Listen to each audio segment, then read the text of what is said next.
ઓમ શાંતિ. બધા પ્રેમથી બોલશો ઓમ શાંતિ. પ્રજાપિતા બ્રહ્માકુમારી ઈશ્વરી વિશ્વવિદ્યાલય દ્વારા આયોજિત નવરાત્રિના પાવન પર્વ નિમિત્તે આ ચૈતન્ય દેવીઓની ઝાંખીમાં આપ સર્વનું હાર્દિક સ્વાગત છે. આપણા આધ્યાત્મ પ્રધાન ભારત દેશની અંદર ઉજવાતા અનેક પર્વો, તહેવારો અને ઉત્સવો એ આપણને મનુષ્ય જીવનની અંદર કંઈક સારું શીખવવા માટે આવે છે.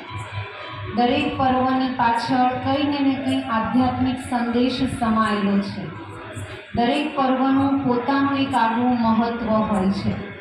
આજે આપણે સૌ નવરાત્રિના પાવન પર્વ નિમિત્તે અહીં એકત્રિત થયા છીએ. આ નવરાત્રિનું પાવન પર્વ આપણને શું સંદેશ આપે છે?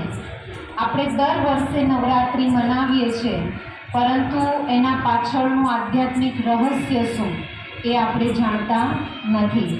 તો એ જાણવા અને સમજવા માટે આજે અમે આપની પાસે આ ચૈતન્ય દેવીઓની ઝાંખી લઈને આવ્યા છીએ. ભારત દેશની અંદર ઉજવાતા તમામ પર્વોમાં બે પર્વ એવા છે કે જેનો વિશ્વ પરિવર્તન સાથે, સૃષ્ટિ પરિવર્તન સાથે ગાઢ સંબંધ છે. એક છે શિવરાત્રિ અને બીજું છે નવરાત્રિ. રાત્રિ એ અજ્ઞાનતા રૂપી અંધકારનું પ્રતીક છે. પરમાત્માએ વાયદો કર્યો છે, યદા યદા હિ ધર્મસ્ય ગ્લાનિર્ભવતી ભારત.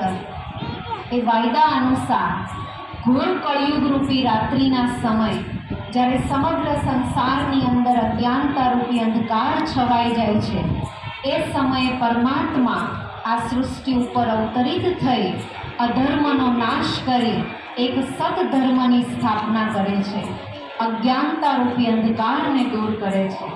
અને આ સૃષ્ટિ પરિવર્તનનું કાર્ય કરવા માટે પરમાત્મા દૈવી શક્તિઓનું સર્જન કરે છે. આ દૈવી શક્તિઓને માટે આપણે કહીએ છીએ શિવશક્તિ. આપ જોઈ રહ્યા છો એ શિવ શક્તિઓમાંની એક શક્તિ માં જગદંબાને. જગદંબા એ એવી દિવ્ય શક્તિ છે કે જેણે આસુરી શક્તિઓ ઉપર વિજય પ્રાપ્ત કર્યો. આપણા શાસ્ત્રોની અંદર પૌરાણિક કથા છે કે જ્યારે મહિષાસુરના આતંકથી ત્રાસીને દેવતાઓ એ બ્રહ્માજી પાસે જાય છે, ત્યારે બ્રહ્મા, વિષ્ણુ અને શંકર એ ત્રણેય દેવતાઓ પોતાની શક્તિને એકત્રિત કરી એક દૈવી શક્તિનું સર્જન કરે છે માં જગદંબા સ્વરૂપે. અને એ દૈવી શક્તિ એ આસુરી શક્તિઓ ઉપર વિજય પ્રાપ્ત કરવાનું પ્રતીક છે. 9 દિવસ સુધી મહિષાસુર સાથે યુદ્ધ ચાલે છે અને 9મા દિવસે જ્યારે મહિષાસુરનો વધ થાય છે અને દૈવી શક્તિનો વિજય થાય છે, જેની યાદગારમાં આપણે આજનું આ નવરાત્રિનું પાવન પર્વ મનાવીએ છીએ. વાસ્તવમાં એ અસુર કયા? જો આપણે જોઈએ તો દુનિયામાં એવા કોઈ અસુરો આપણે જોયા જ નથી. ફક્ત ટીવી સિરિયલોમાં આપણે જોયા અને આપણે જાણીએ છીએ કે આર્ટિફિશિયલ છે. બાકી રિયલમાં એવા કોઈ ભયાનક ચહેરાવાળા, લાંબા લાંબા દાંત હોય એવા રાક્ષસો આપણે દુનિયામાં નથી જોયા. તો વાસ્તવમાં ખરા અસુર એ આપણી અંદર રહેલા છે. પોતાની અંદર રહેલી બુરાઈઓ, પોતાની અંદર રહેલા વિકારો, વ્યસનો, અવગુણો, ખોટી આદતો એ ખરા અસુર છે, જે આપણને પણ દુઃખી કરે છે, બીજાને પણ દુઃખી કરે છે. એ અંદરના અસુરોને આપણે ખતમ કરવાના છે, જેનું પ્રતીક છે માં જગદંબા. પણ કઈ રીતે કરી શકાય? આવી દૈવી શક્તિને આપણે કઈ રીતે પ્રાપ્ત કરી શકીએ? પોતાની અંદરની બુરાઈઓને કઈ રીતે ખતમ કરી શકીએ? એની વિધિ જો તમારે શીખવી હોય, જાણવી હોય, સમજવી હોય તો એના માટે બ્રહ્માકુમારી વિદ્યાલય દ્વારા 7 દિવસની શિવ સપ્તાહ સંભળાવવામાં આવે છે, વિના મૂલ્યે. એની કોઈ ફી નથી, એનો કોઈ ચાર્જ નથી. તમે 7 વખત હરિદ્વાર જઈને ગંગામાં સ્નાન કરીને આવો, 4 ધામની યાત્રા કરીને આવો ને જે પુણ્ય નહીં મળે ને, એટલું પુણ્ય અહીંયા ઘરે બેઠા આ 7 દિવસની શિવ સપ્તાહ સાંભળી અને તમે પ્રાપ્ત કરી શકો છો. ફક્ત તમારો અડધો જ કલાકનો સમય આપવાનો છે અહીંયા બેઠા બેઠા. જેમ આજે ભેગા થયા એમ 7 દિવસ સુધી ભેગા થવાનો રોજનો અડધો કલાકનો સમય અને આપના અનુકૂળ ટાઈમે સાંજે 4 વાગે 5 વાગે કે રાત્રે 9 વાગે તમે જે સમયે બહેનોને આમંત્રણ આપશો અમે બહેનો તમારી પાસે આવી આ શિવ સપ્તાહ આપને અવશ્ય સંભળાવીશું. ત્યારબાદ આપ નિહાળી રહ્યા છો માં ખોડિયાર. ખોડિયાર અર્થાત જેમણે પોતાના જીવન ચરિત્રની અંદરથી ખોડખાપણ કમી કમજોરીઓને દૂર કરી એનું પ્રતીક છે માં ખોડિયાર. માં ખોડિયારનું વાહન કયું બતાવવામાં આવે છે? મગર. મગર એ આપણી અંદર રહેલી મગરૂરીનું પ્રતીક છે.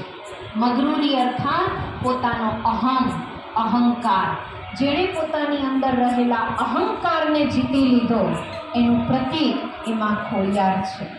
આજે દિવસે ને દિવસે સંબંધો તૂટી રહ્યા છે. સંબંધોમાં જે તણાવ છે એનું મૂળ કારણ પોતાની અંદર રહેલો અહમ. હું શા માટે ઝૂકું, મને કેમ કહીને જાય, એ મને કહેવાવાળા કોણ? આ અહમને કારણે સંબંધોની અંદર તણાવ, દુરિયા અને સંબંધો તૂટે છે. તો માં ખોડિયાર જેવું જીવન બનાવવું હોય તો પોતાની અંદર રહેલા અંધકારને, અહંકારને ખતમ કરો. જ્યારે આપણે માં જગદંબા, માં ખોડિયાર સમાન પોતાની અંદર રહેલી બુરાઈઓ, વિકારો, વ્યસનોને, અહંકારને ખતમ કરીએ છીએ ત્યારે આપણું જીવન માં લક્ષ્મી સમાન બની શકે છે. માં લક્ષ્મી અર્થાત ધનની દેવી. એ સ્થૂળ ધનની વાત નથી, એ તો વિનાશી છે. આજે છે કાલે ખતમ થઈ જશે.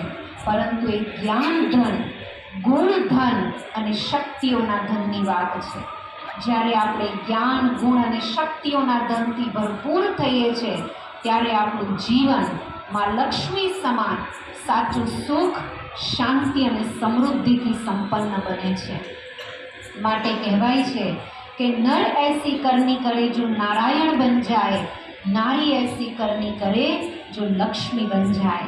તો આવું ચૈતન્ય દેવીઓ સમાન જો જીવન બનાવવું હોય તો કેવી રીતે બનાવી શકાય? એક એક દેવી એ એક એક ગુણ અને એક એક શક્તિનું પ્રતીક છે. પરંતુ એ ગુણોને, એ શક્તિઓને આપણે પોતાના જીવનમાં કઈ રીતે ધારણ કરી શકાય? એના માટે સ્વયં પરમાત્મા સફેદ વસ્ત્રધારી બ્રહ્મા કુમારી બહેનો શિવ શક્તિ સ્વરૂપા સમાન એ બહેનોના મુખ દ્વારા જ્ઞાનની ગંગા વહાવી અને આવું દૈન્ય સમાન જીવન એ આપણું બનાવી રહ્યા છે. એવા શ્રેષ્ઠ કર્મ કરવાની શક્તિ પરમાત્મા આપણને આપે છે. દિવ્ય ગુણોથી સંપન્ન પોતાનું જીવન બનાવવાની તાકાત એ પરમાત્મા પાસેથી પ્રાપ્ત થાય છે. પણ એની એક વિધિ છે. એ વિધિ શીખવા માટે તમારે 7 દિવસની શિવ સપ્તાહ સાંભળવી પડશે. તો આપની જ્યારે પણ ઈચ્છા હોય, તમે જ્યારે પણ બહેનોને આમંત્રણ આપશો, બહેનો આપની પાસે અવશ્ય આવશે.